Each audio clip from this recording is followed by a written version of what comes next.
I know it's a crazy time of the semester. I know there are really other things. It was a really nice day, but it's a little bit overcast now, so it's wonderful to see everyone. We are extremely lucky here at Wesleyan to have three scholar activists with us today to talk about queer, trans, prison abolition, and LGBT hate crimes legislation. Before we get started, I wanted to thank the Albright Center for the Study of Public Life, the Wesleyan Queer Organizing Committee, the American Studies Department, and the Feminist Gender and Sexuality Studies program for sponsoring this event. And I also want to thank Jen Shudo for helping me quite a lot with administrative stuff. She's not here, but we can thank her in her absence. And so with their help, we were able to have Reina Gossett, and Eric A. Stanley join us to help us work at sort of practicing a critical imagination, kind of rethinking, reworking what we might mean by queer justice. And these are three people who I found incredibly inspiring in my own work, and so wanted to share. So together, our panelists will focus on alternatives and resistance to criminalization and intersectional approaches to queer trans justice, and rethinking, reworking, reimagining. Our panel today, I'll introduce each person, and each person will give a brief-ish presentation about what they're up to, what they've been doing, and then we'll open it up to more sort of discussion, both between panelists and with all of you here today. So that's our format. First up, we have Reina Gossett. Reina is a writer, an artist, an academic, and an organizer with Against Equality. And so, I should have said this earlier, we have everybody's books outside for sale in the bookstore. So if you want to buy the books, they're out there, and maybe if you want to get them signed, that would also be possible. The reception after. So Reina Gossett's here. He's works with Against Equality. Two of Against Equality's books are here with us. Their latest anthology, Prisons Will Not Protect Us, is a queer critique of the prison industrial complex, specifically focused around hate crimes legislation, and that's what he'll be talking about today.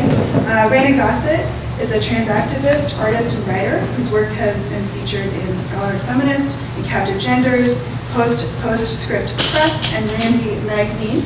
And Reina will speak with us about the vital role creativity and imagination play in movements for self-determination. And if you haven't had a chance already, you must check out Reina's blog. The Spirit Was. It's a Tumblr. Tumblr. Not a blog, a Tumblr. Yeah, it's a blog. All right. Reina's talk is Abolitionist Imaginings. And Eric A. Stanley is an activist, a filmmaker, and the co-editor of Captive Genders, Trans Embodiment, and the Prison Industrial Complex, which Eric co-edited with Nat Smith, and that came out in 2011, and that book is for sale, and Reina's work is featured in that.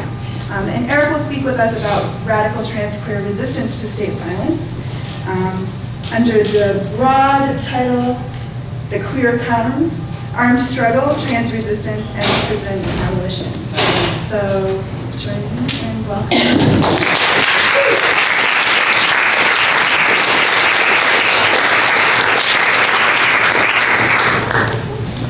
So we're going to speak in that same order, also the same order as on the poster.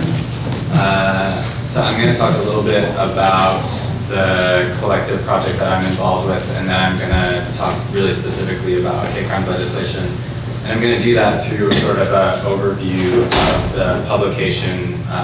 So this is the book that Margot mentioned. And I'm going to go through that because it allows for me to share more voices than just my own in terms of thinking about queer critiques of and trans critiques of the prison industrial complex and hate crimes legislation.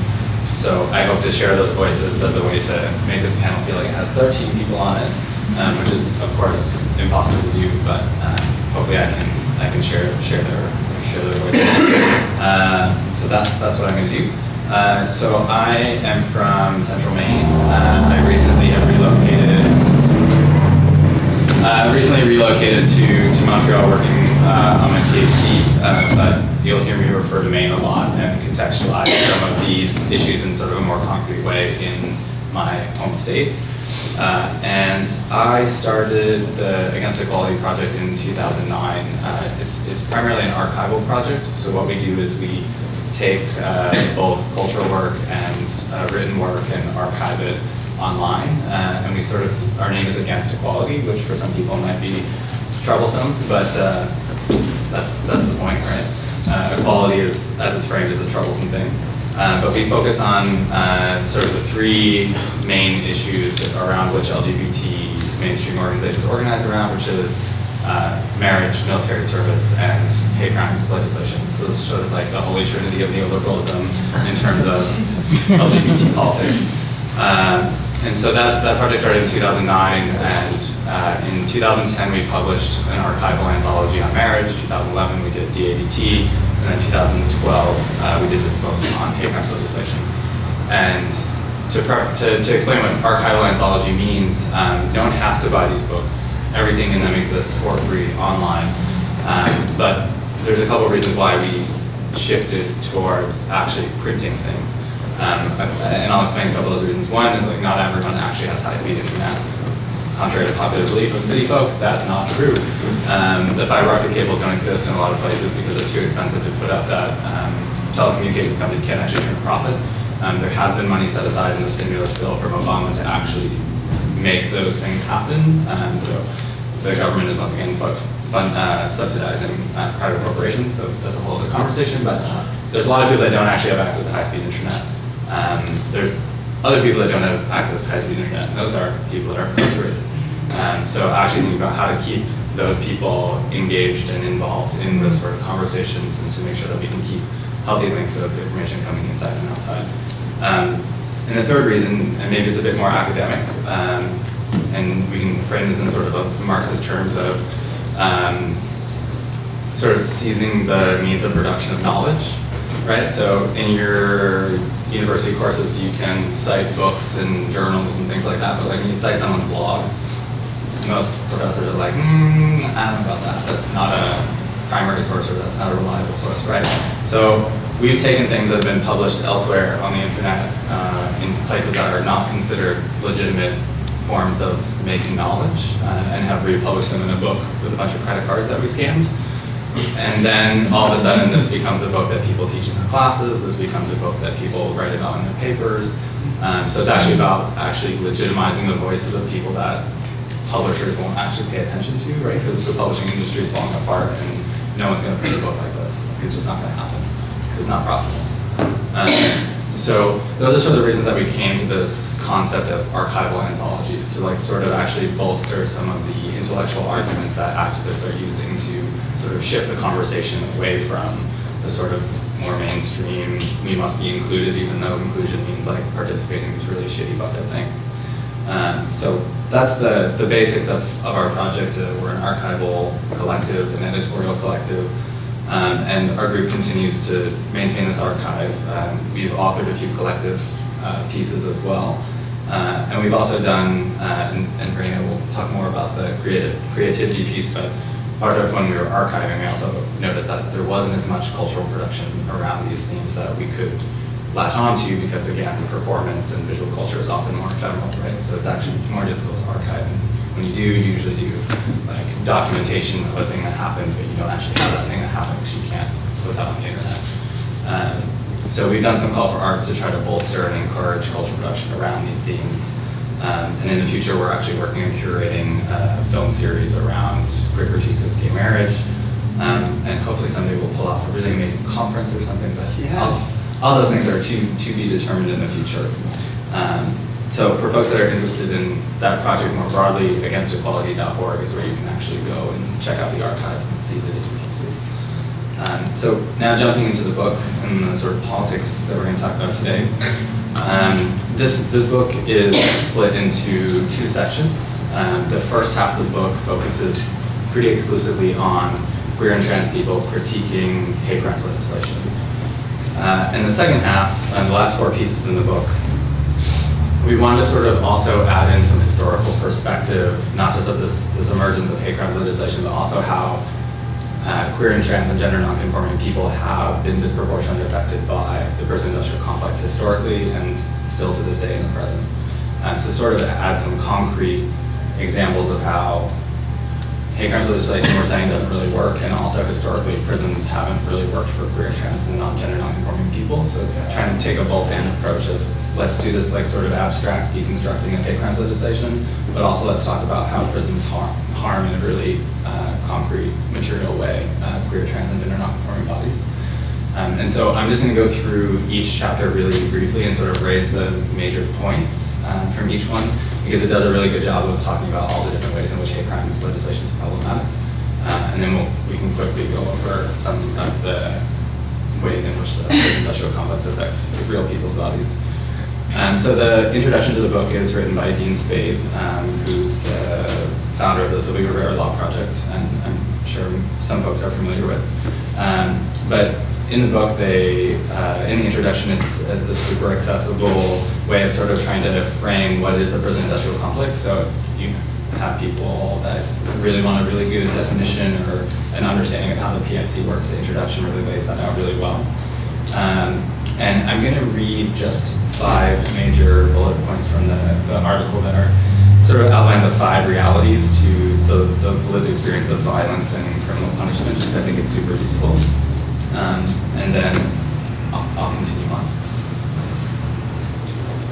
So point 1, jails and prisons are not full of dangerous people. They are full of people of color, poor people, and people with disabilities. 2, most violence does not happen on the street between strangers, like it shows on TV, but between people who know each other in their homes, schools, and familiar spaces. 3, the most dangerous people, the people who violently destroy and end the most lives, are on the outside. They are the people running banks, governments, and courtrooms, and they are the people wearing military and police uniforms. 4, prisons aren't places to put serial rapists and murderers. Prisons are the serial rapists and murderers. 5, increasing criminalization does not make us safer, it just feeds the voracious law enforcement system that devours our community.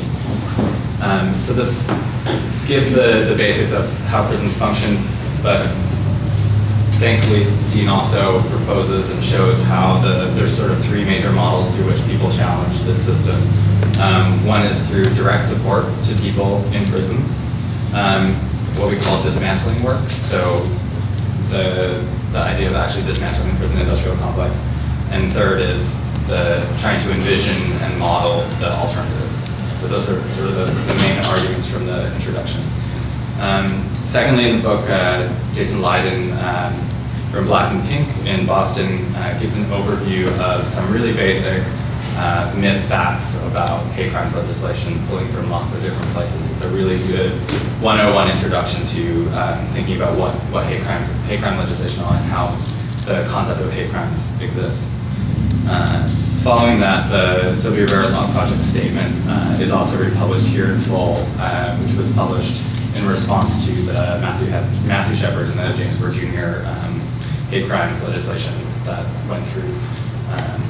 And the sort of main points from that, the statement that they made was that law enforcement generally targets marginalized communities. So through passing hate crimes legislation, we're actually expanding the reach of the law enforcement, or expanding the reach of law enforcement and thinking about how that is going to have adverse effects on already marginalized populations, right? The other interesting thing that the SRLP statement does is it connects the passage of hate crimes legislation for queer people in the United States to the defense authorization budget. So essentially what happens is there's a trade-off where the state sanctions and supposedly protects certain bodies, which comes at the cost of neocolonialism and imperialism on queer and non-queer bodies everywhere else. So for folks that didn't know that, the budget for the US military was passed with the hate crimes legislation piece attached to it. And for anyone that's interested in further thinking about or trying to understand what the implications of that might be, Chandana Reddy's book, freedom with violence. Explicitly, the whole book is actually about this concept. Next in the collection is Liliana Segura, and she's the one that does like the numbers, right? Like everyone wants to be like, what's the numbers? I want data, I want like evidence, I want proof. This is the piece to refer to because it's got so many numbers in it, which works for some people, but I mean, it's like a no-brainer, but like, sometimes you have to convince people. And so what she's really focusing on in her piece is the lack of evidence that hate crimes legislation actually deters people from committing acts of violence, right? And this data isn't just based on questions around discrimination based on perceived or real sexuality, but also looking at hate crimes legislation based on race, and showing that hate crimes legislation hasn't proved since 1990 when they started collecting statistics that it's actually like decreased the rate. And unfortunately, it's actually like every year they're like, oh, there's more. So it's actually like proving the exact opposite of what they suggest would happen if we passed hate crimes legislation that would deter violence, and then all of a sudden there's lots more violence being reported. And that's not to say that more of the violence exists now than did before, but it's actually just being reported more now. The other couple other things she points out, that a person's perceived or actual sexuality has been reported as the #1 risk factor of sexual assault in prisons. So the prison system itself is actually like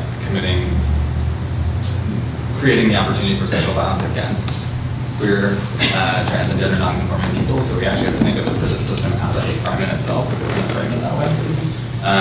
And lastly, in her piece that she points out is that since the 90s, the Democratic Party has always been seen as the soft party, the spineless party, the liberal party, right?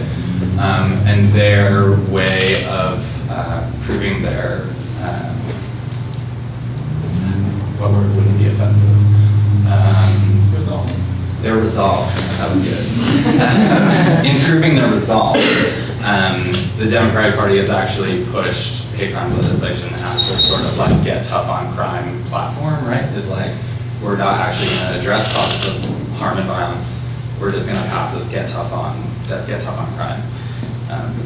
So Segura points that out really clearly in terms of like the Democrats being in full support of hate crimes legislation, and using that as an election grab or a voter grab.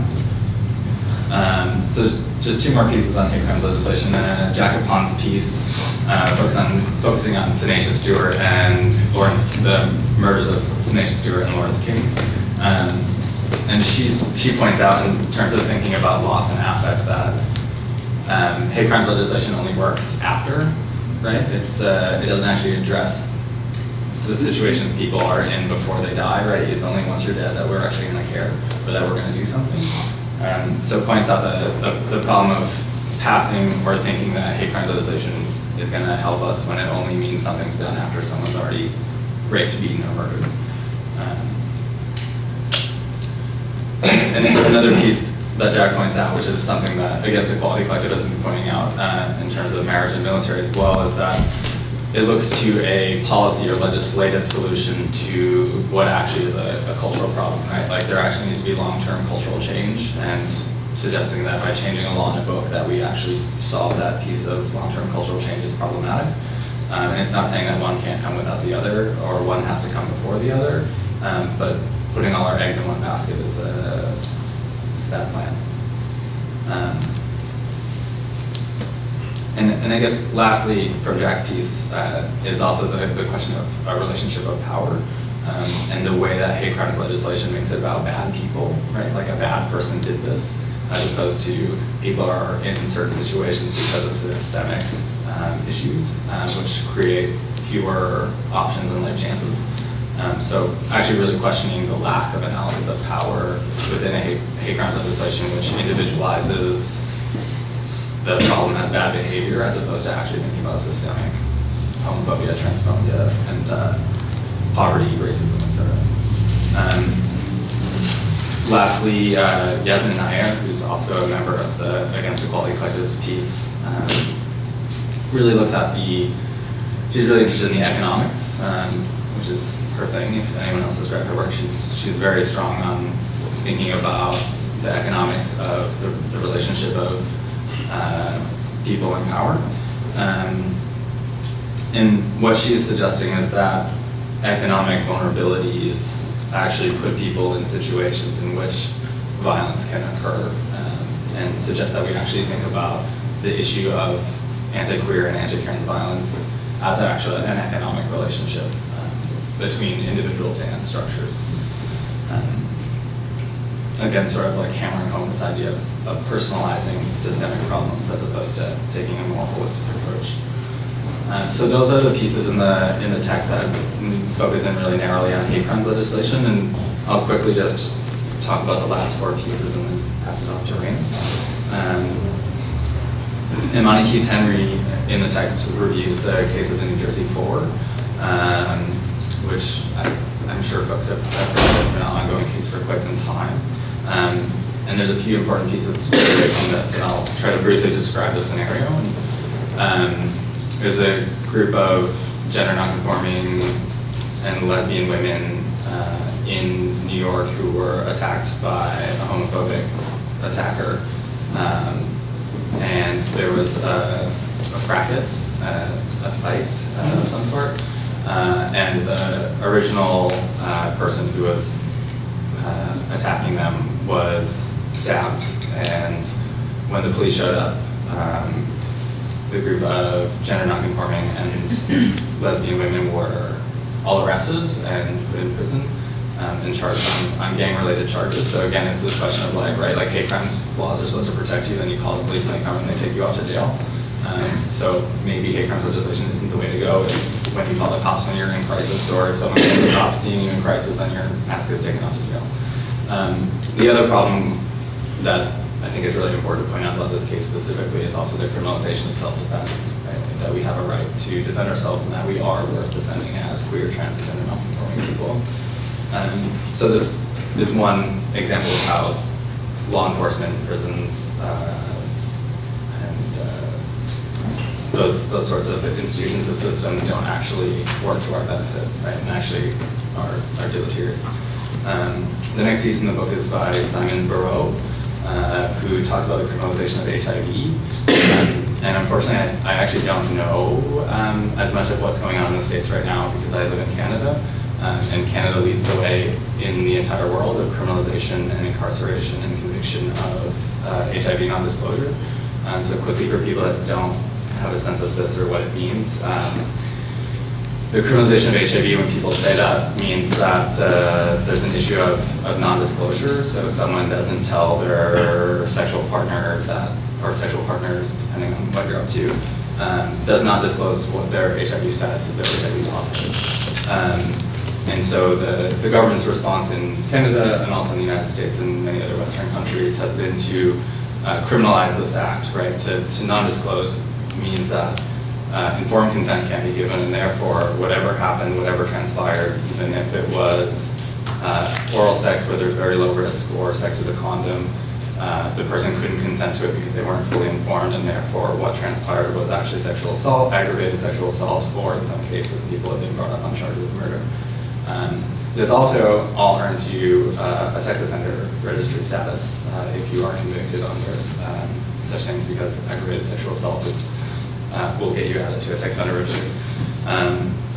So this is a particularly pressing problem if a good majority of the people living with HIV and AIDS in the United States, as well as in Canada, are marginalized communities, particularly gay men, trans women, people of color, poor people, and Aboriginal people. So we see the sort of carceral system setting it up so that queer and trans people are being added to sex offender registries and also serving time for what scientifically can't be proven that's actually a situation where risk is involved. Because in Canada, for example, like you actually, even if you wore a condom and therefore like you can't transmit HIV with a barrier, it doesn't matter. Or if you're viral load because you're on highly active antiretrovirals, even if your viral load is undetectable, you also can still be charged, right? So this is a serious problem. So again, carceral state not working out for us. And the last two pieces, again, so I sort of mentioned sex offender registries and the concept of sex crimes. James Deltremont, this piece in the book, sort of documents the history of the mainstream gay and lesbian rights organizations' complete lack of support for LGBT people in prison, and sort of documents the really specific instance of the late 80s and early 90s sex abuse scandals that were happening or supposedly happening in daycares and education settings or childcare settings, where numerous people who, on very shoddy evidence, have been convicted, and are actually, many of them are still in prison. And sort of looking at when it was so clear that people were innocent or that there had been like a miscarriage of justice, the mainstream gay and lesbian rights organization wouldn't touch it with a 10-foot pole, right? Because like, sex offenders deserve it, is sort of the attitude, and queer and trans people were being disproportionately affected by this happening right up until, I mean, of course it still goes on, but the most egregious cases ended in the late 90s, and some of the cases for people that are interested in learning more about this, Bernard Baran's case and the Texas 4 case are two that are brought up in the book. For folks that don't know, but the Texas 4, 3 people are still in prison. Bernard Baran got out, I believe, in 2006 or 7. But there's also this thing called civil commitment, which I'll quickly talk about, is when, so say you've committed a so-called sex crime, and you've served your sentence, right? You had 15 years in jail, you've served your sentence. If the psychiatrist or whatever sort of like mental health doctor in the prison system doesn't think you're fit to be reintegrated into society, you're put into what's called civil commitment one day of life, which means unless you agree to participate in certain sex offender sort of programmings within the prison system, or even if you do participate in those things, it's very unlikely that you'll actually get released. So there's also thinking about the carceral state as not just actually physical prisons, but it's also thinking about like psychiatry and how psychiatry is used disproportionately against queer and trans and gender nonconforming people, and still continues to this day. And lastly, there's a piece by a group of people that, it's not authored by the Prisoner Correspondence Project, but all folks that are involved with the Prisoner Correspondence Project is based out of Montreal, and it's a LGBTQ pen pal project that connects people inside folks with outside folks. But they also look at the history of sex crimes and actually thinking about how queer and trans people have historically been criminalized, and specifically looking at sex offender registries as a expansion of the prison industrial complex, which is probably the most difficult for people to actually grasp and get to and think about, because right, like, there aren't just innocent people that have been convicted of so-called sex crimes, but people who have committed violence or harm against people, and we actually have to really think about how to heal and how to actually deal with those kind of situations when they arise, right? And they're trying to problematize the way that we do deal with it, right? Like, sex offender registries don't work, there's no proven history that they work, they don't reduce recidivism, and it actually makes it impossible for people. There's people still in prison that are on sex offender registries that can't get out of prison because they are on parole, have been set for release on parole, but can't live anywhere. There's no one that will rent an apartment to them. The landlords are worried about vigilante violence because sex offender registries are all public information on the internet. My home state of Maine, someone came across the border from New Brunswick and shot 3 people, just went to different houses that were listed on the sex offender registry list. That happened in 2010, I believe. So there's lots of issues of how we use sex offender registries and how historically sex crimes have actually been, just simply existing as a queer, trans, or gender nonconforming person. So that we should actually be more critical than any other set of marginalized people in thinking about how sex offender registries work. And I would say the last piece I want to pull from that last one is also, again, what Dean said in the introduction, is this myth of stranger danger, right? And that the primary source of danger comes from like this boogeyman in the bushes that's going to jump out and get your children or come after you, right? Which is not to say that that doesn't happen, but the majority of cases, and the fact that most of 70s, 80s, and early 90s feminist work around sexual violence was to prove that it's primarily fathers, brothers, uncles, stepfathers, stepbrothers that are the primary perpetrators of sexual violence. So that we actually need a much more nuanced and complicated way to deal with sexual violence than the idea of lock them up, throw them away, and make it impossible for them to get out of prison, right? Because that actually doesn't work. And I guess I'll stop there. I have one you touched on private prisons. No? Okay. Should I do that real quick? Okay. I felt like I was talking a lot, so I was going to pass off, but quickly, there's sort of like this public-private partnership language around the prison system and the fact that prisons that were once run by the state or the jails that were run by the county are now being shifted to, in cost-saving measures, being shifted to private corporations that build and maintain and house prisoners and basically have a contract with the state to do that. And so the more beds they fill, the more money they make, is the concept. And so there's a sort of a profit mode in incarcerating people and keeping them in prison longer. And in saying that, maybe I'll back up to the most basic thing of what a hate crime law is, which I realized I didn't even say. I'm like, blah, blah, blah. So the way that hate crimes laws actually work is it's almost like a mandatory minimum. The way that it works is it's called a penalties enhancement, right? So beating someone up on the street is already illegal, right? That's not, you can't do that and not risk getting arrested or getting caught up in the legal system.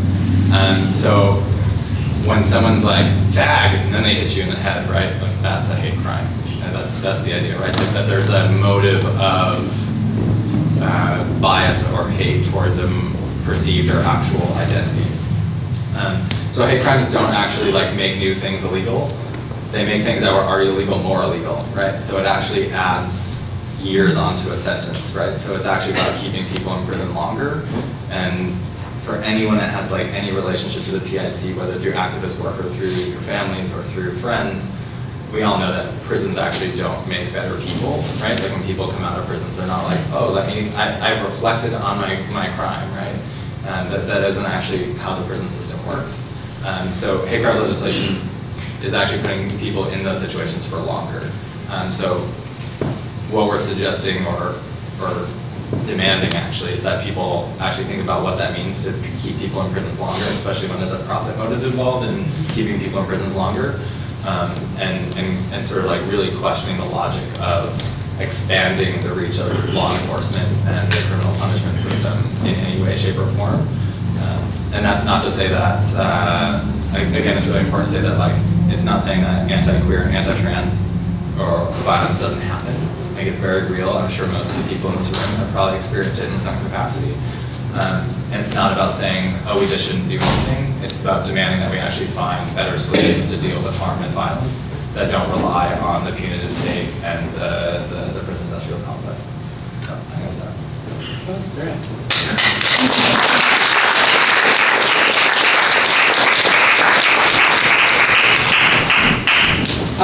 So I'm gonna do something that I rarely do, which is just read a piece for my presentation, and it involves some clips. So I'm gonna stand behind the laptop while I read and share some footage with y'all. So if you want to move it all.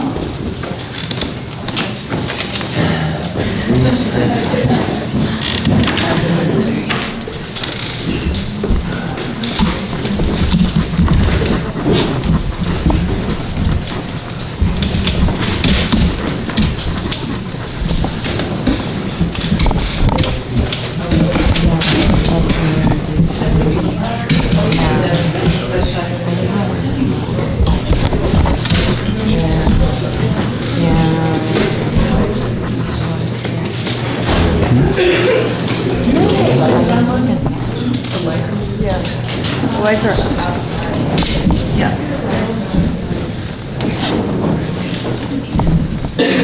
Thank you. Oh, great. Okay.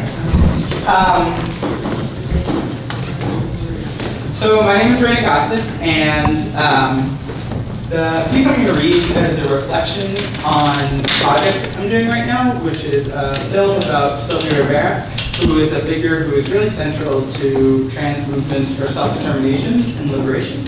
And this project has allowed me to really use my imagination in terms of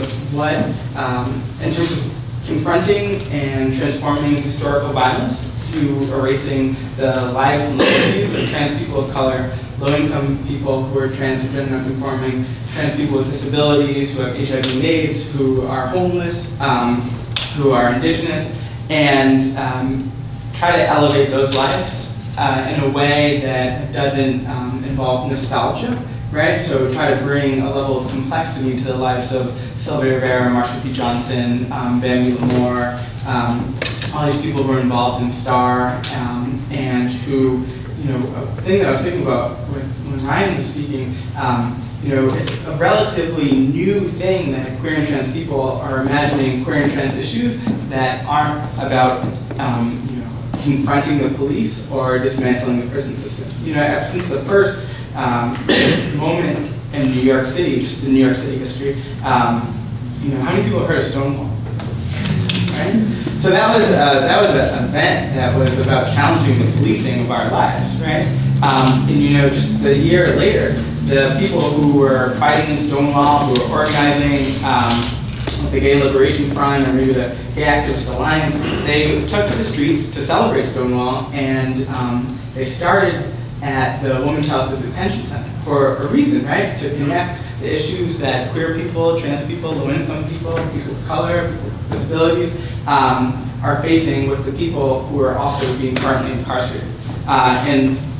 For instance, people who are part of the Black Panther Party were being held in the Women's House of Detention Center. And so it was a reflection of their lives that these issues aren't separate, right? These are vital issues of policing and prison, of detention and jails. They're vital issues to queer and trans communities, and it's only a relatively recent occurrence that those issues have been pushed off and out of the agenda of the mainstream lesbian, gay, bisexual, and trans, LGBT movement. And more recently, T, right? The piece I'm going to read just kind of charts that history in something I call assimilation, and it charts it through the history of Marsha P. So I'm just going to start reading, and then I'm going to alternate clips. And I'm thinking myself time check. So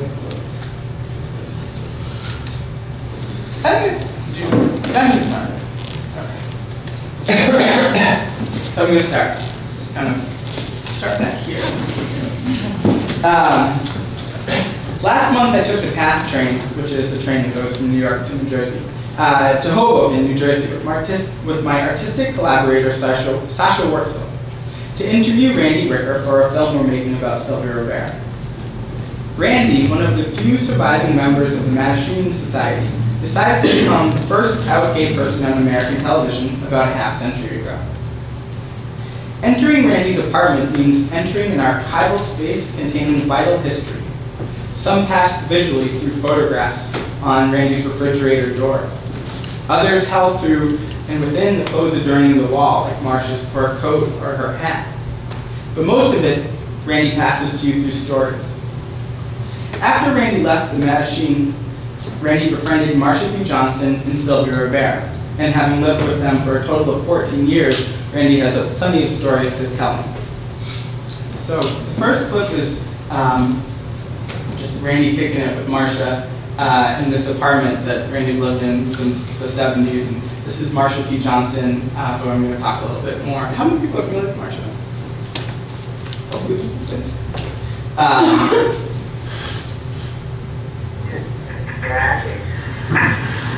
You'd be surprised to me, gorgeous clothes Randy got around here for me that I don't even wear. Oh, the red velvet suit? Yes, and all the furs. We're going to give you the treatment tomorrow morning. Just get your heart ready for heart failure. Then we get the camera. The camera. Can you write the camera in my film? Yes, I'll take the camera. When I think about how Randy passes history orally through storytelling, I often think about the many trans people who would be elders had they been able to live. I think about the stories they might be telling me today. In particular, I think about Marsha P. Johnson, a trans revolutionary who was among the first to fight back against the racist and homophobic police at Stonewall. Later, after occupying Weinstein Hall at New York University for nearly a week in response to their homophobic policies, Marsha helped Sylvia Rivera form STAR, Street Transvestite Action Revolutionaries. Marsha P. Johnson also traded sex for money and organized with other people in the sex trade in Times Square and the West Village, as well as in jails and in prisons. She helped start a home for them in the form of STAR House, Street Transvestite Action Revolutionary House in the Lower East Side. The Lower East Side is the neighborhood of Manhattan. She was an incredible performer who toured with the Hot Teachers, which is a performing group, a partner whose husband was murdered by an off-duty NYPD officer, a person who saved Sylvia Rivera's life numerous times, an HIV-positive person who organized aid vigils, a person who navigated mental illness while mothering a generation of trans and gender nonconforming people in New York City. She was also one of the many black trans people to be found dead, in her case in the Hudson River after Gay Pride in 1992. Just a quick, the clips I'm about to show are about Randy going down to the Hudson River the day after Marsha's body was recovered from the river and interviewing people about it. So I just wanted to give a trigger warning that it's okay if you want to step out or close your eyes or whatever feels right to.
Person of color and a person working within gender liberation and self-determination movements, I so often hear about death. More specifically, I so often interact with the overkilling of queer and trans people, often low income, living with HIV and AIDS, undocumented, disabled, and people of color. So much death, so much killing has made me wonder how to be accountable to the dead as well as the living. I remember reading the essay Dark Resurrections, Origin and Possibility last year by Alexis Pauline Gumbs, where she writes about our lives as continuous, from the bones covering the Atlantic Ocean floor from the slave trade, to the Combahee River Collective, to today. The living and the dead and the yet unborn are all fully involved in our struggle, all present, all demanding our accountability. So often in our movements, we rush to urgently respond to huge violences like Marsha's death, or one of my first moments in New York City organizing a vigil was Nisha Stewart was murdered in the Bronx, who Ryan talked about. And we tried to organize a vigil that wasn't about asking for the police to come in and prosecute someone, but it was about holding people accountable for the harm that they're inflicting on the community while making room for public grief and for us to grieve as a radically political act. Marsha's story forces me to confront the physical violence that stops some trans women from ever becoming elders, and the historical violence that elevates some lives, names as important to know while erasing the lives and legacies of others. So I like to talk about too is, and this is not about shame or guilt or, we all have a point of entry into this conversation, but there's a reason not a lot of us in this room have heard Marsha P. Johnson, right? Historical erasure of trans women of color's histories and legacies is part of the ongoing transphobia that trans people have to navigate every day, right? There's a reason why, some histories are held as important and deemed necessary to know, and others very few people know about. And that's not about feeling bad about not knowing. I wasn't born with the knowledge of Marsha P. Johnson, right? We all enter this conversation, but it's about acknowledging the systemic forces that disallow people from having those legacies be known and shared within communities. The current LGBT movement owes a huge debt to the history and the long legacy of people who identified as drag queens, drag kings, transvestites, transsexuals, cross-dressers, genderqueer, and those who move between and evolve their language for their gender identity and gender expression in ways that are confrontational, provocative, and humor-filled, but never the butt of a joke. Since the early days following the lesbian, gay, bisexual organizations' emergence, like the Gay Activist Alliance and the Lesbian Feminist Liberation, when they started championing the assimilation imperative, this was a moment when the lives of women people and people of color, or trans and gender nonconforming, were pushed down so that a few could gain access to legislation that said, these people should be protected from job discrimination, or today, these people should be protected from hate crimes in the street or be able to marry. So since the early days following Stonewall, lesbian, gay, bisexual, transgender organizations like the Gay Activist Alliance and Lesbian Feminist Liberation began championing the assimilation imperative, believing that if the law, in their case an anti-discrimination bill, Intro 475 in New York City, said good things about gays and lesbians, then they would be free. The effects of this strategy were felt most violently by people who couldn't fit in or who wouldn't fit in to the assimilation of white gay professional images like the Gay Activist Alliance and Lesbian Feminist Liberation. In an interview with Bob Kohler, Marsha described her experience going to one of the Gay Activist Alliance meetings. I went to GAA one time and everybody turned around and looked. They weren't friendly at all. It's just typical. They're not used to seeing transvestites in female attire. When they see me or Sylvia come in, they just turn their head around and they look hard. The assimilation imperative became so overwhelming that trans people were kicked off the protected identities in the anti-discrimination bill that Bill 475 was talking about, and ended today, but that's another conversation. Same one actually. Seeing it. The assimilation imperative became so overwhelming that trans people were kicked off the protected identities in the anti-discrimination bill in hopes that it would pass New York City's city council more quickly. It didn't. As Sylvia Rivera put it in a 1992 interview with Reina Gossett on the Christopher Street Pier, Marsha P. Johnson, Bubbles, Rosemary, and other street queens catalyzed the movement for gay liberation only to be violently kicked out, exiled, and have their legacies erased. She said, when drag queens were no longer needed in the movement, that's when Gina Leary and Lesbian Feminist Liberation rose to fame. This violence continues today through the historical erasure of many contributions of Sylvia and Marsha, of contributions of sex workers, homeless people, people of color, and people with HIV and AIDS, all of whom were engaged in the riots at Stonewall. And in contrast to that assimilation imperative, though, Marsha P. Johnson laid out a clear freedom dream during her interview with Bob Kohler, saying, "STAR is a very revolutionary group. We believe in picking up the gun, starting a revolution if necessary. Our main goal is to see gay people liberated and free. We'd like to see our gay brothers and sisters out of jail and on the streets again. There are a lot of gay transvestites who have been in jail for no reason at all, and the reason why they don't get out is they can't get a lawyer or pay bail." In one of the conversations we were having earlier today during lunch, a few people were here, was about tactics to dismantle the prison industrial complex.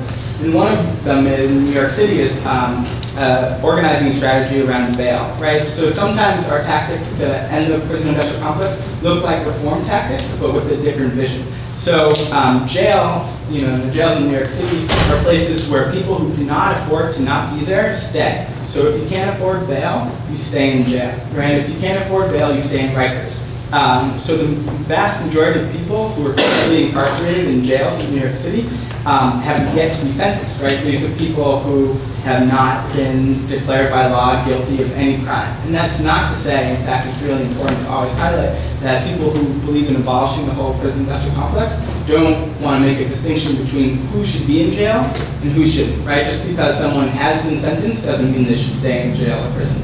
But it is to say that a tactic to get more people out would be to have a bail reform, where people who can't afford to pay bail are released, right? That's a way of getting and liberating bodies out of the prison industrial complex. Marsha also had concrete goals for STAR that were along the lines of abolition, and in terms of envisioning new ideas.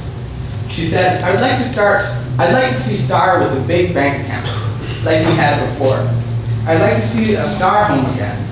We're going to be doing STAR dances, open a new STAR home, a new STAR telephone, 24 hours a day, a STAR recreation center. But this is after our bank account is pretty well together. And plus, we're going to have a bail fund for every transvestite that's arrested to see that they get out on bail and see if we can get a STAR lawyer to help transvestites in court. And so I think this is one of the things that we're thinking about too, is that you can't just change conditions within the prison industrial complex or imagine that the only thing you can do is dismantle institutions, but it's a way of living out abolitionist politics, knowing that creating community and creating relationships is a preventative measure for violence and harm that happens in our community. It's a measure that interrupts violence and harm that happens in our community. It's a container for reparations for violence and harm that happens in our community, and ultimately it's a tool for transformation for violence and harm that happens in our community. And those are 4 steps that a lot of abolitionists talk about: prevention, intervention, reparations, and transformation. And all are really integral to the practice of abolition. I think I'm going to stop there because it's 15 minutes and save some of this for the Q&A. So that was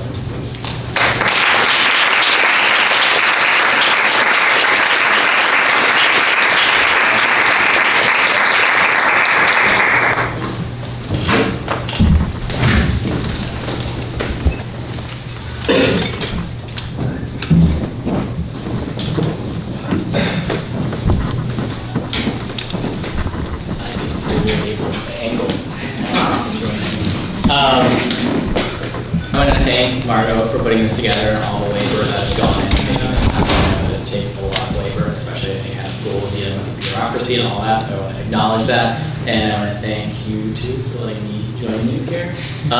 It's really exciting. We have all worked together in different capacities over many years. So it's always nice to come back together and be with these people that I've learned a lot from.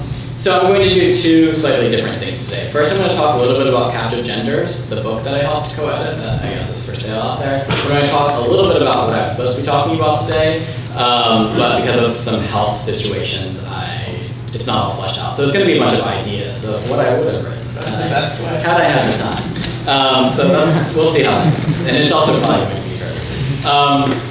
So first, I want to say a few words about Captive Genders, trans embodiment, and the prison industrial complex, which was which is an anthology that Nat Smith and I co-edited. It came out in 2011, but we had worked on it for about 6 or 7 years total. So when we first got the idea for the book, it was actually going to be a small pamphlet. We were like, you know, there's actually nothing written about trans and queer prison abolition, so there needs to be something like written down on a piece of paper about it. So we were like, okay, we can make a zine. And then one thing leads to another, and then 7 years later you have a book. And the reason why we chose to make that happen is that we were really invested in creating a space for people's knowledge, for their history, and for their wisdom to come together, right? It wasn't really important for Nat and I. We kind of set the parameters of it, but we weren't, there's so much amazing brilliance in our collective communities that we really wanted to highlight. And specifically, we wanted to highlight the voices of what we oftentimes call people most directly impacted by these systems, by the prison industrial complex. And so that can definitely mean currently incarcerated people or formerly incarcerated people or otherwise, severely surveilled people. I mean, this is a shifting category, so it's not like a stable identity. It's something that's always changing and is oftentimes targeting different communities for different reasons. But because folks that have been inside or had some really direct relationship to the prison industrial complex are experts, then their voices really need to be central. And so when we started editing this, Nat and I were both not inside prison or jail. So what we did is we sent the call for papers inside through Sylvia Rivera Law Project and a bunch of other organizations. So we sent about 100 or so calls for papers inside, and then they got circulated. We also put them in the Abolitionist, which was Critical Resistance's newspaper, and circulated them at a conference called Transforming Justice. And so we tried to get them as far and wide inside as we could.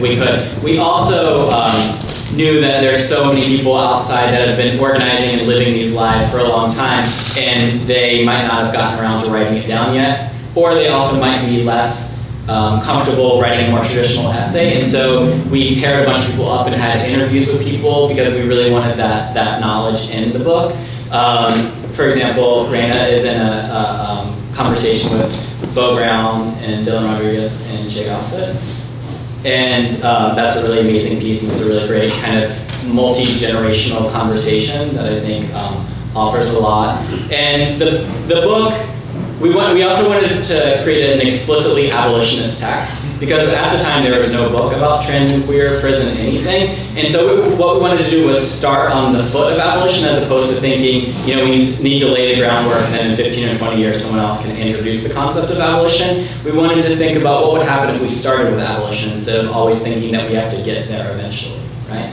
And so even though the book is firmly an abolitionist text, what that means and what that meant for each writer was really different, and that was okay, right? We weren't trying to prescribe beforehand, what are the necessary parameters of abolition, but we wanted to kind of bring together what we call the spirit of abolition, right? To give people the room to express that in whatever ways they might want to express that.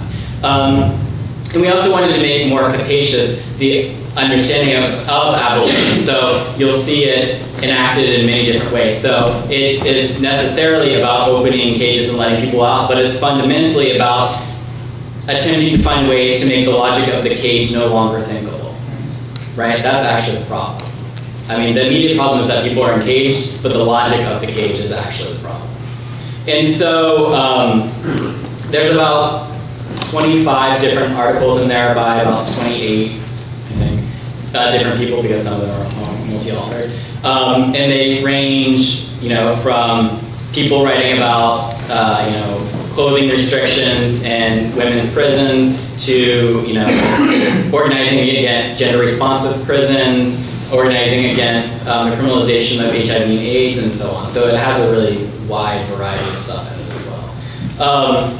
And just to kind of give us, giving statistics is like Ryan was saying, always a kind of, a tricky thing. But I think just to give us a general idea of what we're dealing with in our contemporary moment right now, there's at least 2.5 million people in prisons, jails, detention centers, juvenile justice facilities right now in the United States, right? We're per capita the most imprisoning place in the world.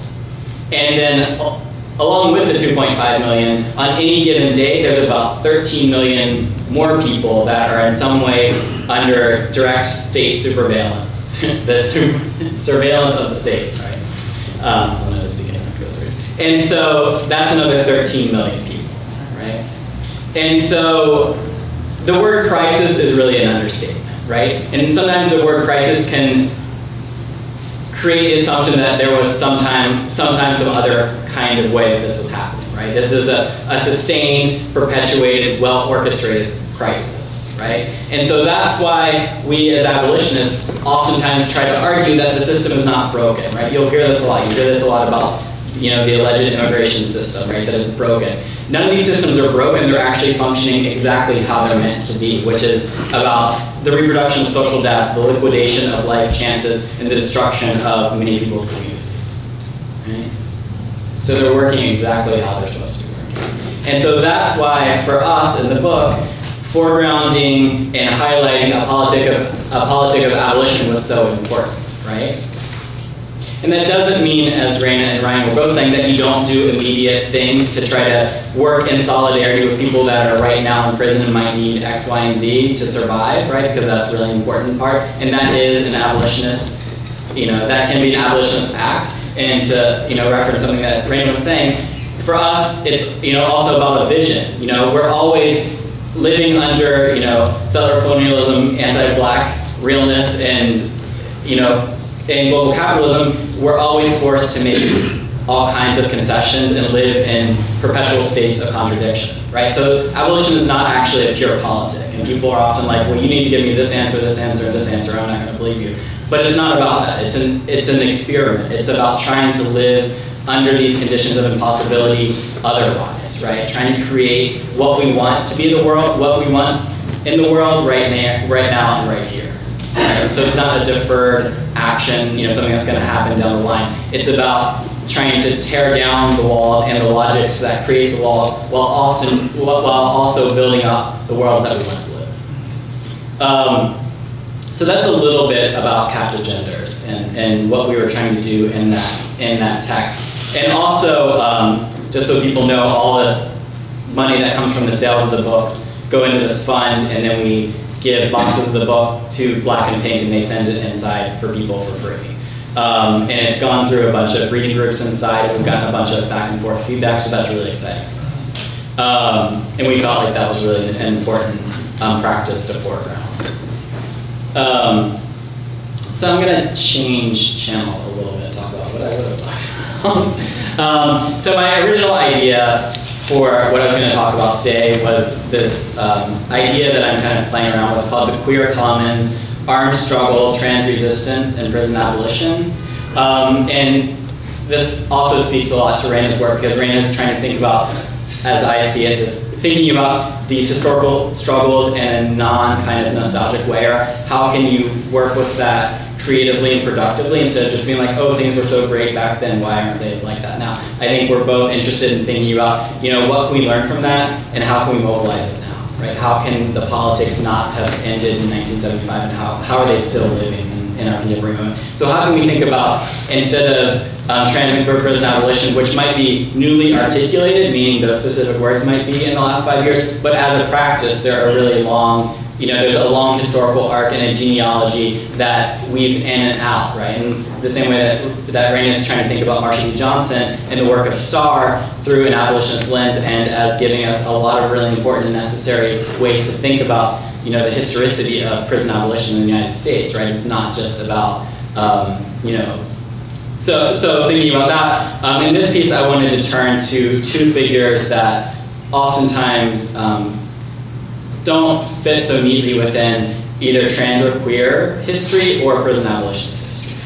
And so, you know, the idea of the commons, or the queer commons, is obviously in some sort of connection to Marxist idea of a pre-capitalist space outside, or at least against or possibly beyond the kind of burgeoning moment of primitive accumulation. But I also wanted to think about how we might think about a commons of the affective, right? Or some sort of collective imagining, or a space beyond the pragmatism of the here and now, right? Because as we all know, we have nothing but the large-scale LGBT movement, which both Brian and Reina have beautifully shown us why we already know that they're so fucked up, is because of, in some ways, because of their inability to dream beyond pragmatism, right? It's this kind of problem of the pragmatic. And so the two figures that I'm kind of thinking about and researching and interviewing are Beau Brown and Kwasi Balogun. Have people here heard of these two people? So, like I was saying, Beau Brown is actually in the piece with Reina. And Beau Brown identifies as a white butch dyke, a gender non-conforming person as well. And she was a member of the George Jackson Brigade, which was an armed clandestine group that was organizing in underground in Seattle between 1975 and 1977. And unlike a lot of the other underground organizations of the time, Ed Mead and Beau Brown were both openly queer or gay, and they also had a number of people that were formerly incarcerated that worked with them. So that's really different than something like the Weather Underground. And like the Weather Underground, they did a number of what they would call expropriations or bank robberies and bombing of government buildings. And they took care to attempt to never harm anybody. Right? So it wasn't about hurting people, it was about the kind of semiotics of property destruction at a mass scale to reflect back the kind of cruelty of the state. And then they also robbed banks, which is what banks do to all of us, right? And so they took that money and they used it to fund other underground activities, including helping fund the Black Liberation. And interestingly enough, and I think this is a point that I'll come back to, Beau Brown was known in the media as the gentleman's bank robber because she wore, a suit and tie when she would rob these banks, and she was able to evade the cops for at least 2 years because they were looking for a man, right? And then turning to Kwasi Balogun, who was a long-term organizer and activist. He was one of the Panther 21, who was in the kind of infamous conspiracy case that rounded up a bunch of Panthers and was in prison at the same time. When Reina was talking about the first Christopher Street Liberation March going by the women's house of detention, the people that were inside there, the Panthers that were inside, were also part of the Panther 21. And so he started that was one of the moments when he was doing a lot of organizing, and then after the Panthers kind of fell to pieces, a number of them, under a different form, started organizing under the Black Liberation Army, the BLA. And unlike the Panthers, they were not an authoritarian or a kind of highly structured group. They worked through cells, and they didn't necessarily know each other, and they worked much more independently than an above-ground organization like the Panthers. And so they were an underground organization, and they also did a number of the same things, bank expropriations and bombing of buildings and different things like that. And then in 1981, Balogun, along with a bunch of people that had formerly been in the Weather Underground, got arrested in a failed robbery of a Brinks armored truck. And so a shootout happened, and a number of them went to prison. He was a co-defendant with David Gilbert, who people might know from the Weather Underground. And while Kwasi Balogun was in prison, he had a long-term relationship with a trans woman in prison, and he and she both eventually died of HIV-related causes in 1985. And he was also, what was something else that was unique about him as a new Africanist and a person in the Black Liberation Army, was that he identified as an anarchist and as queer. And so I'm really interested in these two figures in the way in which they kind of, what does it mean, right? If the kind of narrative of 1970s gay liberation was, out of the closet into the street, what does it mean when being underground, as in being not visible, is actually the way in which you have some sort of access to freedom, right? How does it disrupt these kind of narratives of visibility equals liberation when not being visible is the very thing that is the precondition for you to have some form of life? And so these are really big questions and things. If I ever finish this book, I will do this. And so these are just a number of questions, a number of things I'm thinking about, some of the materiality. I think I might add some different stuff. And I am doing a bunch of interviews with Bo about, and there's a bunch of their communiques also collected in a book. And then I'm going to interview David Gilbert about Quasi, because unfortunately there is a collection of his writings, also called A Soldier's Story, but there's not a lot collected on him. There's also some of his writings in Use of a Whirlwind. And so there's a few things out there, but there's not just not that much. And so I'm just interested in rethinking the kind of history of the closet and of the ideas of visibility through the idea of the underground. So that's what I got.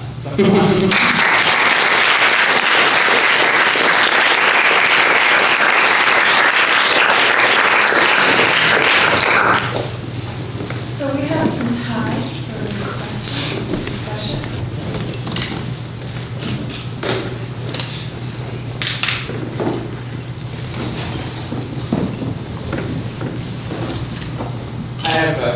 I took someone's, that's my question. I took someone's moleskin and I'm just gonna.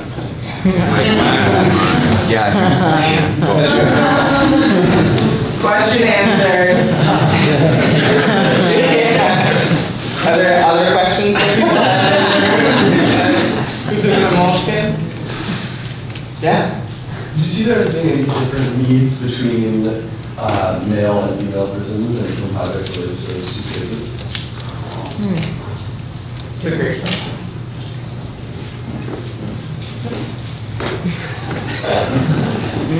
I think that, I can start. I think we can start with acknowledging that not everyone that is in a men's prison is a man, not everyone in a women's prison is a woman, and I think that's really important. I think that there are some generalizations we can make about the way in which, say, sexual violence works differently, or issues around access to healthcare might work differently. But we have to be really careful about how we kind of bifurcate these things. And there's a piece in Captive Genders by Vanessa Long, who talks about how in California, where I live, there's a push to build these things called gender-responsive prisons, right? Because what was happening in California is that using the language of feminism, a number of people were organizing saying that women in prison, right, they were not seeing anything other than women in prisons, had these deplorable living conditions, which that was true, but what their proposed legislation would do was build a new gender-responsive prison that would actually add about 2,000 to 3,000 more beds to the CDCR, the California Department of Correction and Rehabilitation, right? So what looked like something that would be, a positive and some step in the right direction was actually going to, expand the prison industrial complex. And so Vanessa Long, who was then working for Justice Now, did a bunch of legislative work to try to stop that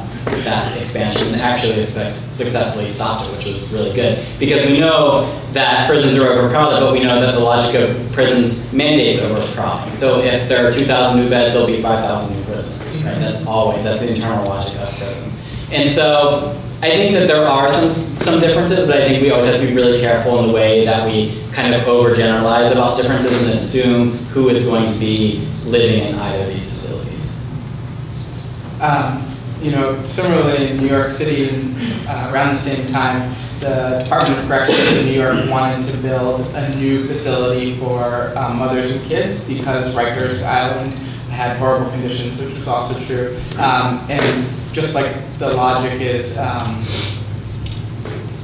demands overcrowding, it also demands if you build it, you'll fill it, right? So never has anyone dismantled a prison and got rid of that prison while saying we're going to build something else to get those people out. That prison would be filled, right? And so would the old one. That happens time and time again, like Folsom.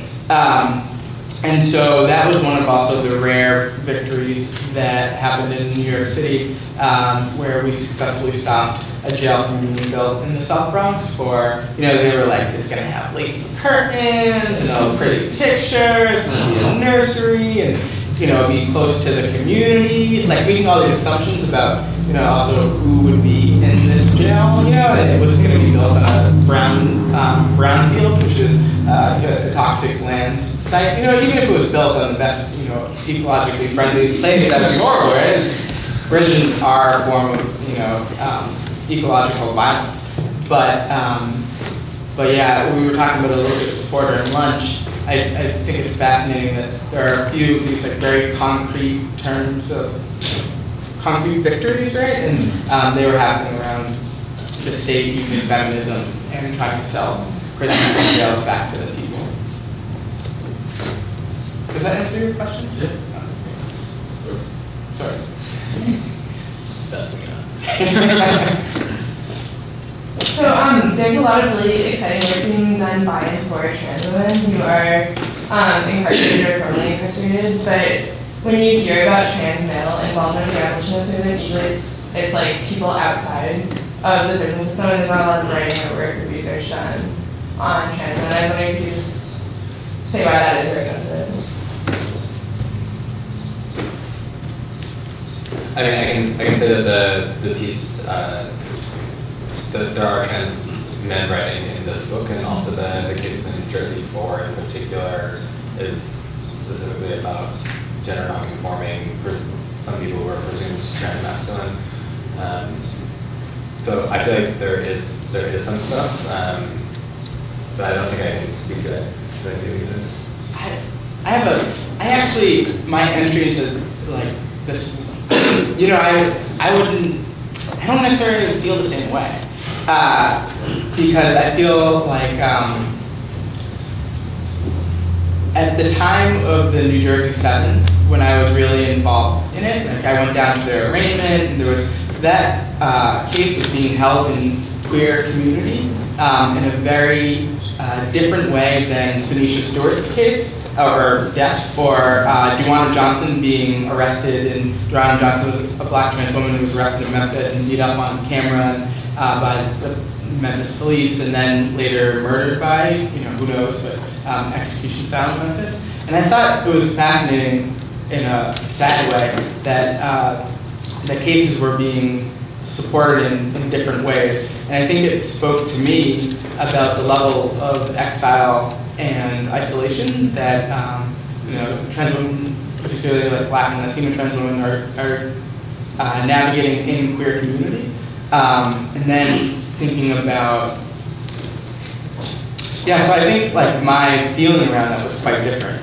And then I also work at the Sylvia Rivera Law Project, and that's my day job, you know, 9 to 5, mostly at night kind of thing. And, you know, we work with a lot of people in men's prisons. And I think when we're talking about, like, this room seems very with it, and that's awesome. But when we talk about people who are in facilities, it's like really important to say, like, you know, men in men's prison. It's really important to not say men in men's prison, right? It's people in men's facilities, or people in women's facilities, not assuming, just like Eric was saying, the people who are in there.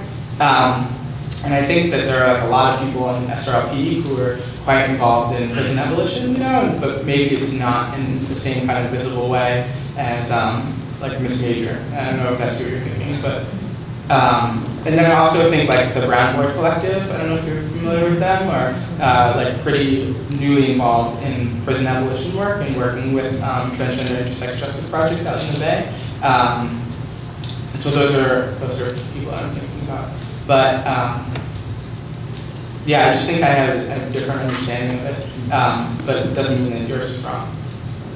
Yeah, I was yeah, it's a great question. Yeah.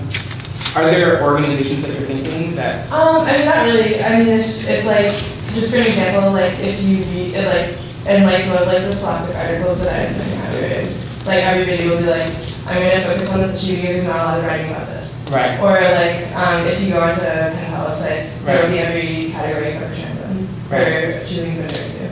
And so I was like wondering about that kind of non-presence in certain respects. That's a great question.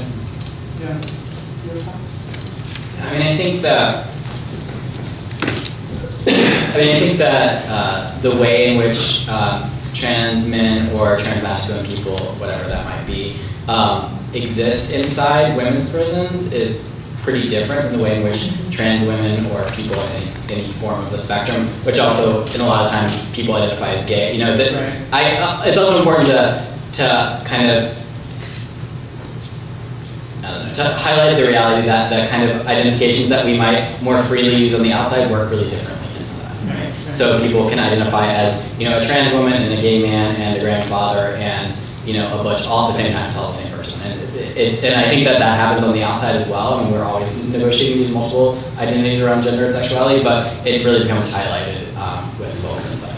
But you know, from people that I know, that transmasculine people that I know that have been inside women's prisons, it seems to operate a little differently. There's actually a piece in Captive Genders about access to boxers for people inside women's prisons, and how important that was for a number of people. And a friend of mine, this is a story I tell sometimes because I think it's actually a really important moment of abolition, but it kind of gets washed away in the everydayness of it. But a friend of mine that was in prison in New Jersey for a long time, she would take bed sheets and sew boxers for her friends inside prison, right?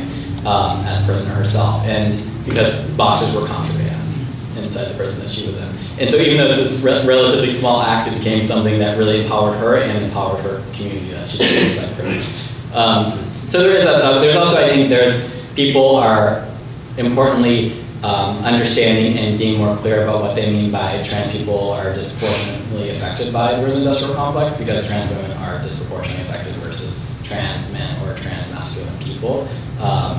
You know, if we're going to do it per capita. And so I think that maybe right in my entry in a moment in prison abolitionist organizing, it felt like maybe it was focusing a lot on trans done and focusing a lot on people that were transmasculine in some kind of way about transness as transmasculine. And I think that there was this kind of erasure of specifically trans women and trans women of color in particular. And so I think that through a lot of work, and I think that it's a good thing that things are shifting, which doesn't mean that it doesn't mean that transmasculine or trans men, you know, that this doesn't happen, but it happens differently. And so I think that it's, you know, good to be as particular as we can when we're talking about a specific situation, which doesn't mean that there's not this connection between the two, but, you know, it happens it seems like it happens.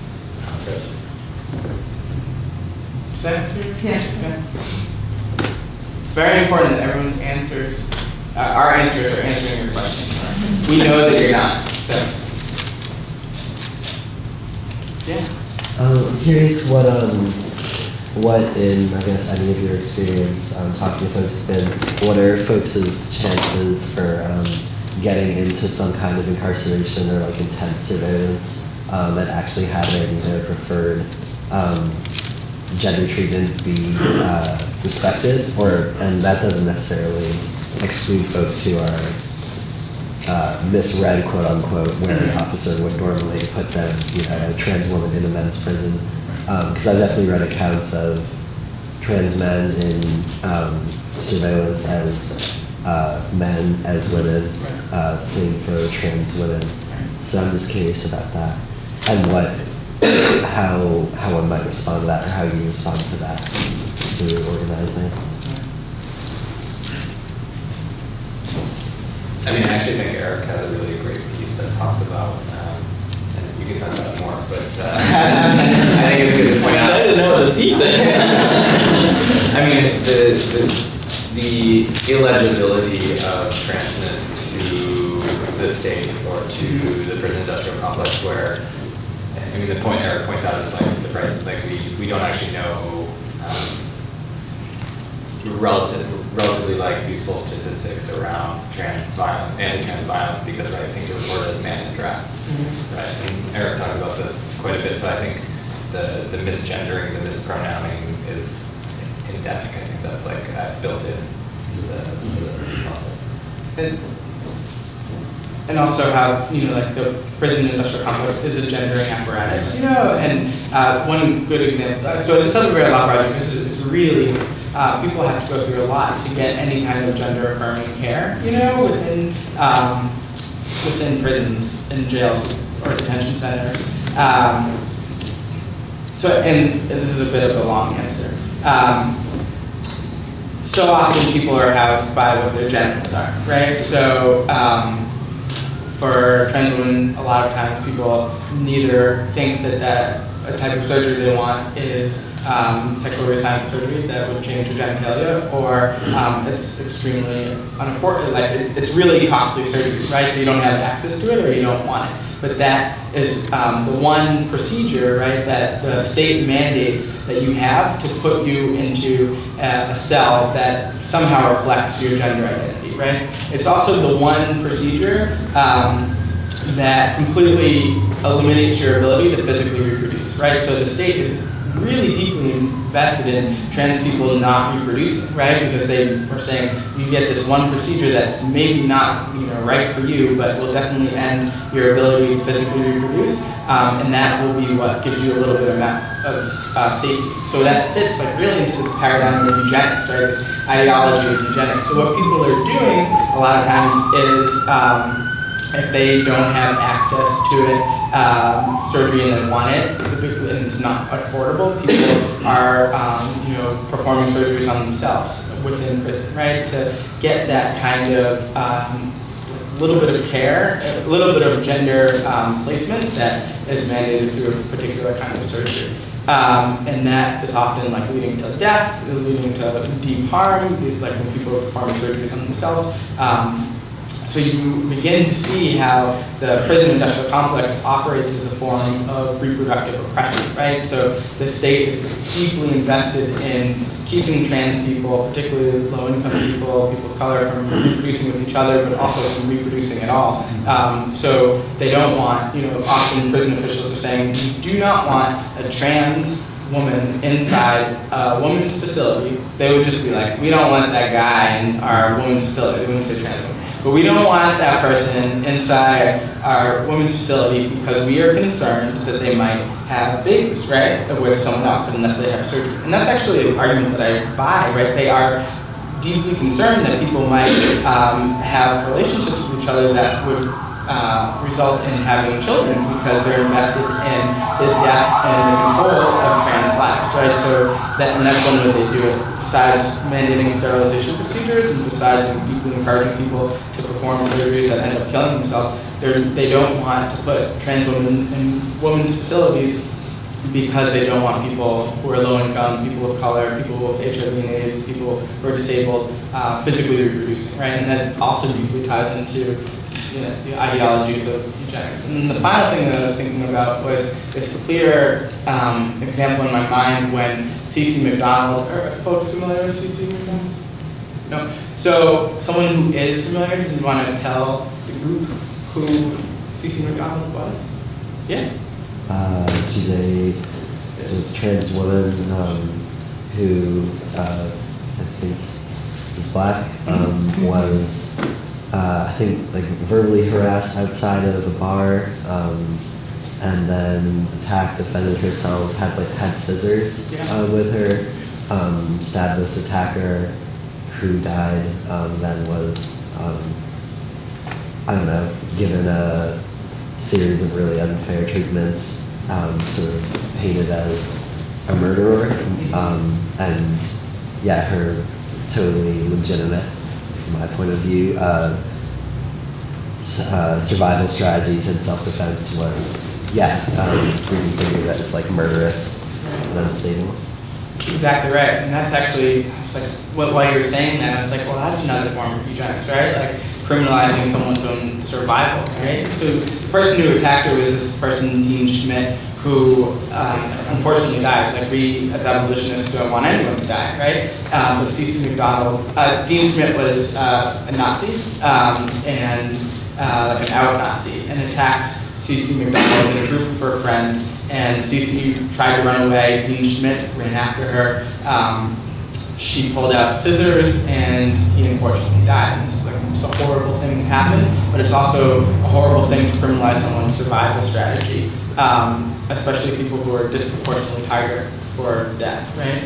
And the clear example that I was thinking about was the prison official in Minnesota said that the prison, the Department of Corrections will determine C.C. McDonald's gender for her, right? So it's about these systems, constructing gender, these violent systems these violent institutions constructing gender and in ways that aren't about a person's self-determination.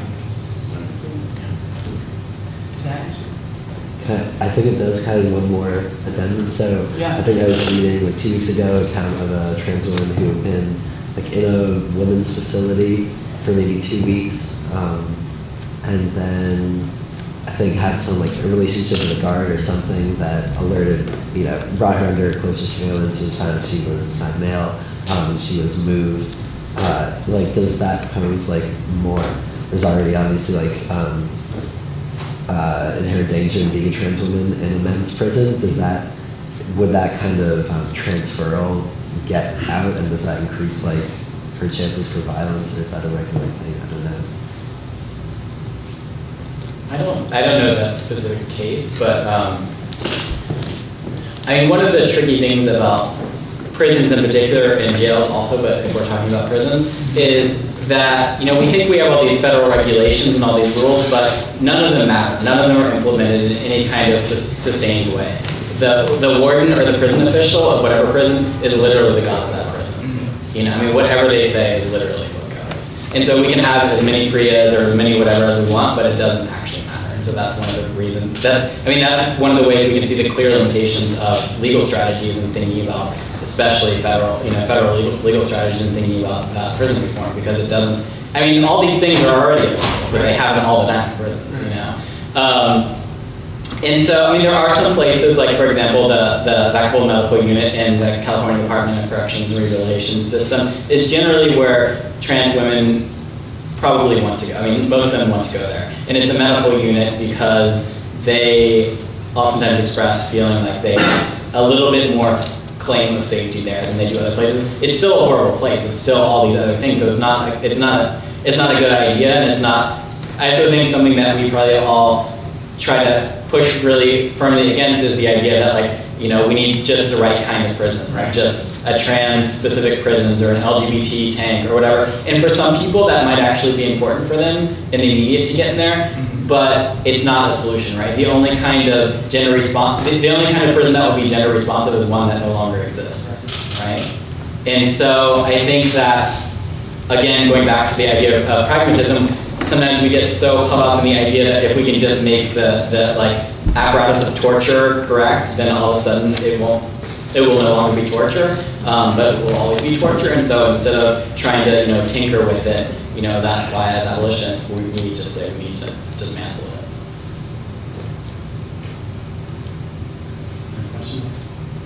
Yeah, I have a question. Yeah. Okay.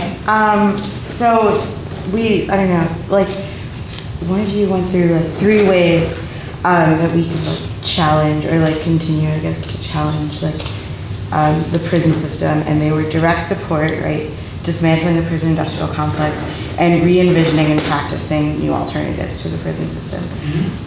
So I guess my question is, after we've reached that step of after we've engaged in the discourse, right, and within the classroom, I guess, from the perspective of a student, and read the books and had those conversations, in terms of dismantling the prison industrial complex, what are some real concrete ways to go about doing that, and particularly what are some real concrete ways to go about doing that I guess could theoretically be institutionally supported by institutions like Wesleyan? Yeah. That's a great question. Thanks.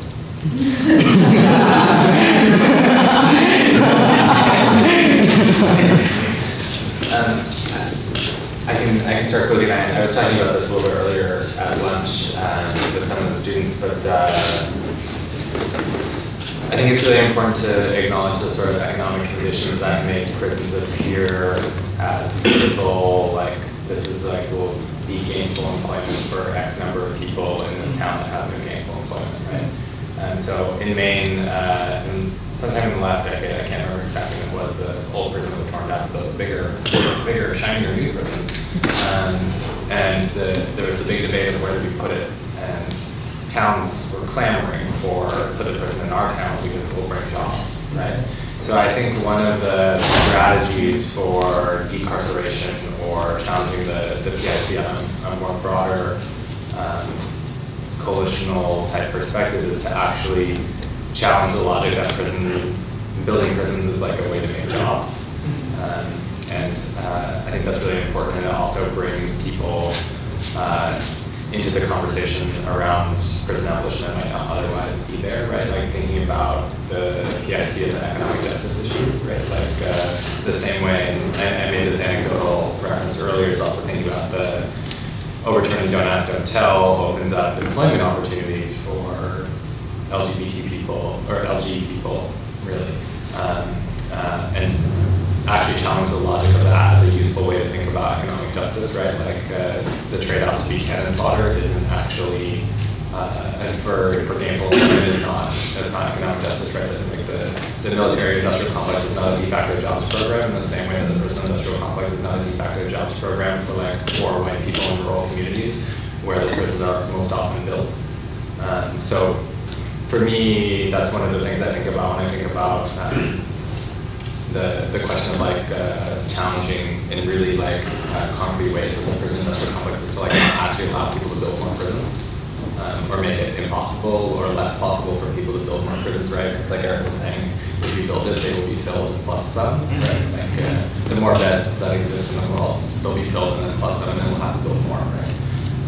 So I think coming from my sort of overall central Maine background, that's like a question that I think about a lot, is like how do I get my community on board to realize that like prisons aren't jobs or should not function as like a jobs program, and spreading that message far and wide and getting other people on board that may not otherwise be on board in terms of prisons, but I'm sure these two have more answers. Well, I just want to like one name that a lot of times my point of reference for social movements are the Black Freedom Movement and STAR, and students have played like really central roles in both of those movements, right? So, I talked a little bit about how Marsha P. Johnson and Sylvia Rivera went and occupied New York University to really challenge the university's role in policing the community of like queer people in that neighborhood, and also its collusion with the NYPD and also with land grabbing, and students were central in supporting STAR to do that. And then also in the Black Freedom Movement, which is like oftentimes referred to as the civil rights movement, students were really central in that, in Freedom Summers, and programs where students became part of supporting community-based organizations. So I go to those movements for ways to think about it. When I was a student, I was teaching at Rikers, which is a jail in New York City, and I was trying to figure out what is my way of like supporting prison industrial complex abolitionist organizing, and one which I wouldn't necessarily recommend was teaching in a jail, and another was joining critical resistance, and so that would mean like supporting or joining an organization that is already doing that work, right? And I think one thing that like Eric, I think about all the time is we don't need another nonprofit, right? So we don't need people to leave here and be like, the way for us to stop the prison system is to start a nonprofit, right? Because nonprofits are deeply tied up in the logic of the prison industrial complex. But I think one way that as students too can challenge it is to challenge the logic of the prison industrial complex, and that's one of the things that is often seen as like the least sexy, not tied to stopping jails way to be involved in this movement, but it's really important. Challenging the logic that punishment is necessary in a way to, and punishment is necessary, and punishment is a useful tool to solve people's problems. And I think that happens in a lot of ways. It happens in your relationships with each other, right? It happens in your relationships in terms of who you don't want to know, and great encouragement for people to not get to know. You know, downstairs, I was just using the bathroom, there's a sign for a telephone that says, you know, the most useful anti-crime, crime preventative device ever invented, right? And it's a telephone to call campus security, right? And I would say the most useful anti-crime device is actually building relationships with each other, right? Challenging the logic that that it keeps us safe to not actually get to know one another and be vulnerable with each other, and also hold people accountable without picking up that anti-crime device and calling the police, you know? So yeah, I just, like, I'm really inspired by that question because I think that that is a really great way to enter this movement. Thanks. Yeah. Can I make a plug real quick? Yeah. Okay. The student group, Students Rise, Students of Color Resisting Imprisonment for a Safe Existence, is having a free community Know Your Rights training at Russell Library on Sunday from 1:30 to 3:30. If you would like to help me flyer in town, there are flyers available on the third black box in the University Organizing Center on 190 High Street. You can just go in there, pick up some flyers, and put them up wherever. I walked by your flyer on the way here from the inn. Yeah, so you're already doing it. I know.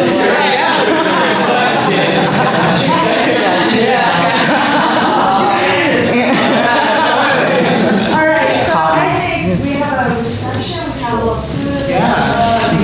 some thank